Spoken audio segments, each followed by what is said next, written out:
Once upon a time, there lived a young girl named Adaobi.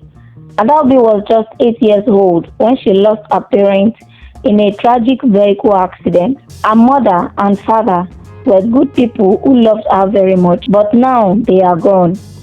Adaobi had no brothers or sisters, so she was all alone in the world.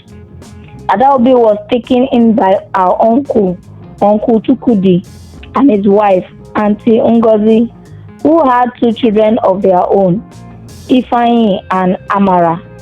While Adaobi thought she would be loved and cared for like their own children, things turned out very differently. Uncle Chukudi and Auntie Ngozi made Adaobi do all the chores around the house.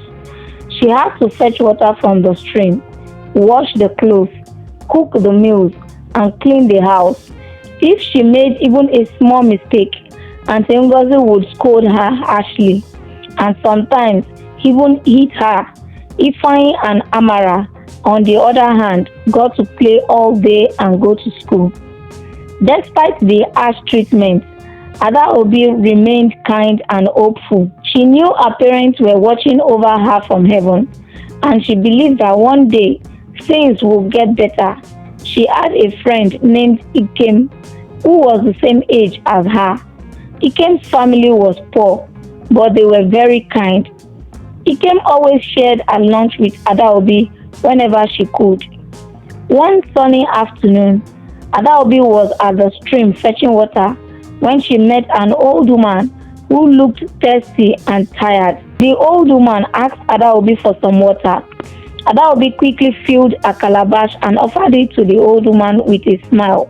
"Thank you, my child," said the old woman after drinking the water. "You have a kind heart. Always remember, kindness will always come back to you." Adaobi nodded and helped the old woman sit down under a tree to rest. They talked for a while, and the old woman told Adaobi stories about distant lands and powerful people. Before leaving, the old woman gave Adaobi a small shining stone. "This is a magic stone," the old woman whispered. "Whenever you feel very sad or need help, hold it tight and think of something good. It will bring you luck." Adaobi thanked the old woman and carefully put the stone in her pocket. From that day, whenever she felt sad or was maltreated by Auntie Ngozi and Uncle Chukudi, she held the stone and thought about her parents and the happy times she had with them. Years passed, and Adaobi grew into a beautiful young woman. She was still doing all the chores in the house, but now she was also taking care of her cousins, Ifeanyi and Amara. One day, as she was cleaning the yard, a shining black car drove into the village. Everyone came out of their houses to see who it was. A tall, handsome man in a fine suit came out of the car. It was Olu, a multi-billionaire who owned many businesses in the big city. Olu had come to the village to see some land he wanted to buy. As he walked around, he noticed Adaobi working hard under the hot sun. He saw how she was treated by her auntie and uncle and felt sorry for her. Olu approached Adaobi and asked her about her life. She told him everything, from the loss of her parents to the harsh treatment by her relatives. Olu was touched by her story and her kind heart. He decided to help Adaobi. He spoke with Uncle Chukudi and Auntie Ngozi and told them he wanted to take Adaobi to the city to work for him. At first, they refused, but when Olu offered them a lot of money, they agreed. Adaobi was sad to leave Ikem, but she knew this was a chance for a better life. She promised to come back and visit her friend often. As she left the village with Olu, she felt a mixture of fear and excitement. Adaobi arrived in the big city with Olu. She marveled at the tall buildings, busy streets, and bright lights. Olu's house was a mansion with a beautiful garden and many rooms.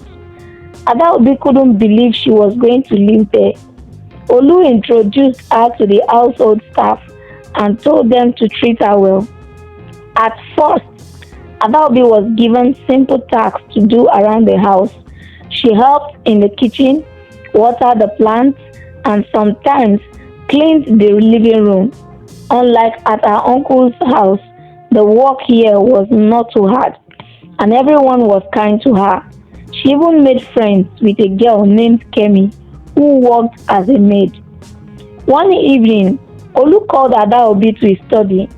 He told her he had noticed how smart and hardworking she was and wanted to give her a chance to go to school. Adaobi's eyes filled with tears of joy. She had always dreamed of going to school but never thought it would be possible. From that day on, Adaobi went to school during the day and helped around the house in the evening. She loved her classes and made many new friends. She was very good at her studies and quickly became one of the top students in her class. Years passed and Adaobi finished school with excellent grades. Olu was very proud of her and decided to send her to the university. Adaobi was excited and nervous about this new chapter in her life, but she was determined to make the most of it. At the university, Adaobi studied business management.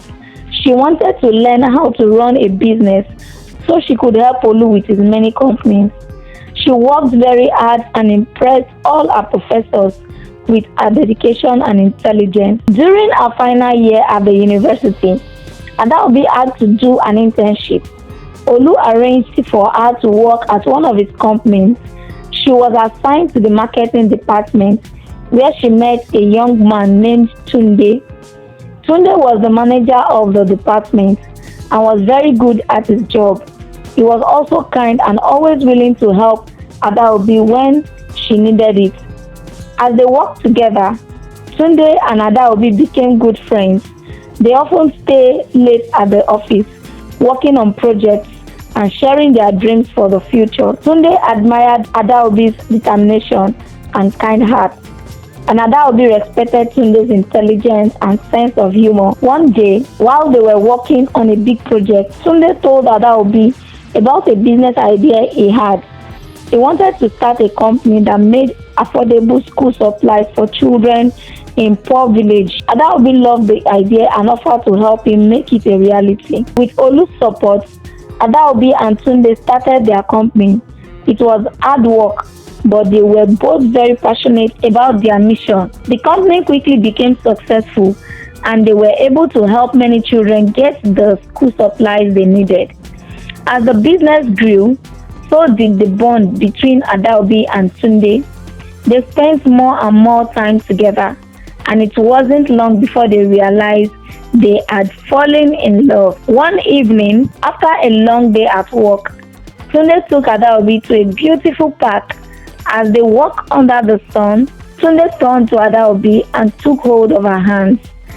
"Adaobi," he said, "you are the most amazing person I have ever met. You have a heart of gold and the strength of a lion. I am so grateful to have you in my life.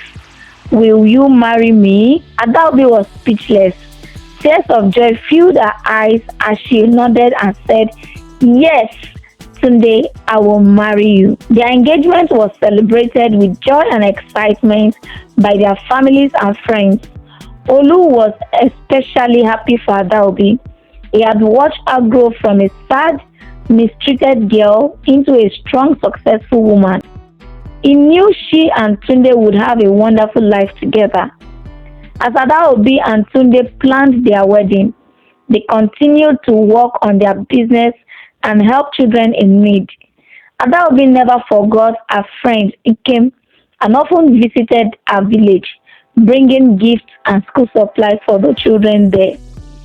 Adaobi and Tunde's wedding was a grand celebration. It was held in a beautiful garden filled with colorful flowers and cheerful guests. Adaobi wore a stunning white dress and Tunde looked handsome in a suit. Olu stood proudly by their side, feeling like a father watching his child achieve her dreams. After the wedding, Adaobi and Tunde went on a honeymoon to a beautiful island. They spent their days exploring the beaches, hiking through lush forests, and enjoying each other's company. It was a magical time, but soon they had to return to the city and their growing business.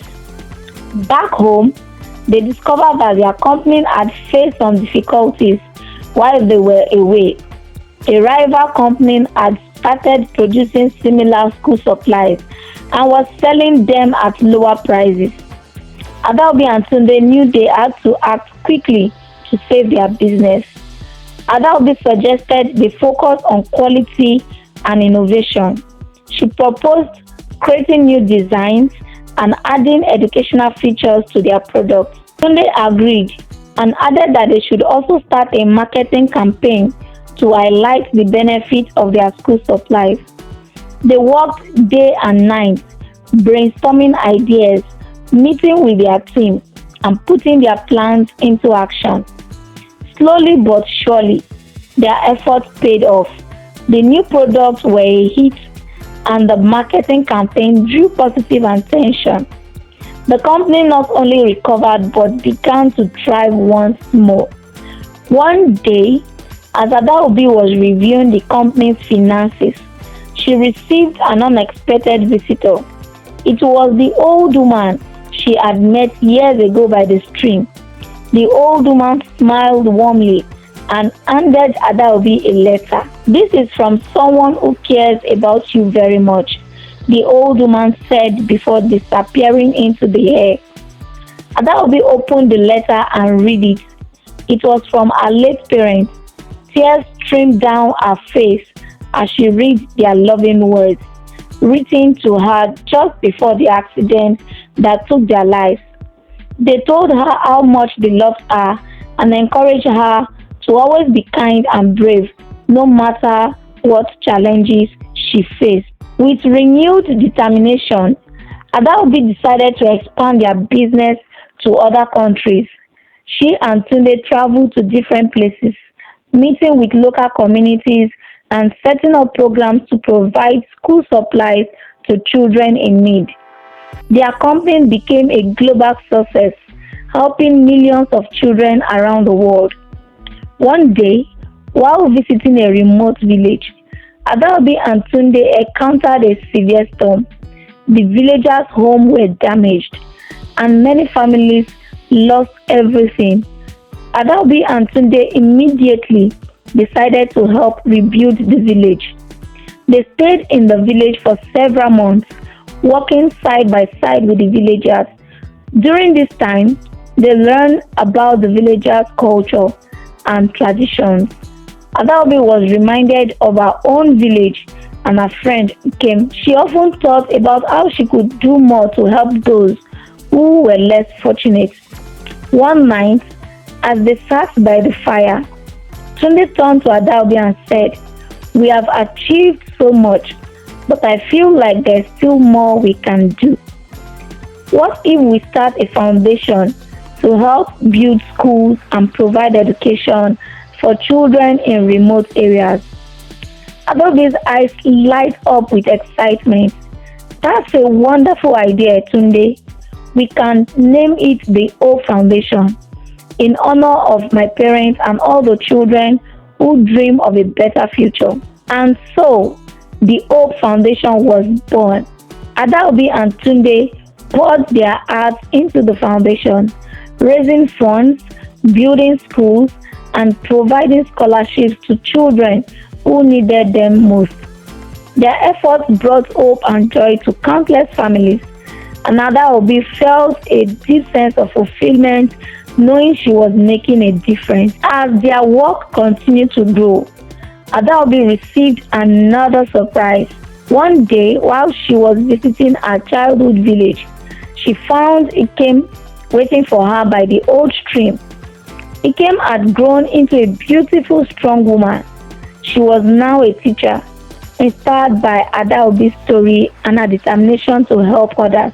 "Adaobi," Ikem cried, "I've missed you so much. I've heard all about the amazing things you and Tunde are doing. I am so proud of you." Adaobi hugged Ikem tightly, tears of joy streaming down her face. "I've missed you too, Ikem, and I couldn't have done any of this without your friendship and support. You've always been there for me, even when things were tough." Together, they walked through the village, talking about their childhood and dreaming about the future. Adaobi knew that with friends like Ikem by her side and the love of her life, Tunde, she could face any challenge and continue to make the world a better place. Adaobi returned to the city with a renewed sense of purpose. Reuniting with Ikem had reminded her of her roots and the importance of staying connected to those she cared about. She was more determined than ever to expand the Hope Foundation and help even more children. One sunny morning, as Adaobi and Tunde were discussing their plans for a new school in a remote village, they received a call from Olu. He sounded worried and asked them to come to his office immediately. Adaobi and Tunde quickly made their way to Olu's grand office, wondering what could be wrong. When they arrived, they found Olu sitting at his desk, looking serious. "I have some troubling news," he began. "A powerful businessman named Mr. Okafor has been trying to take over our company. He is using every dirty trick in the book to discredit us and buy out our investors. If we don't act quickly, we could lose everything we've worked so hard for."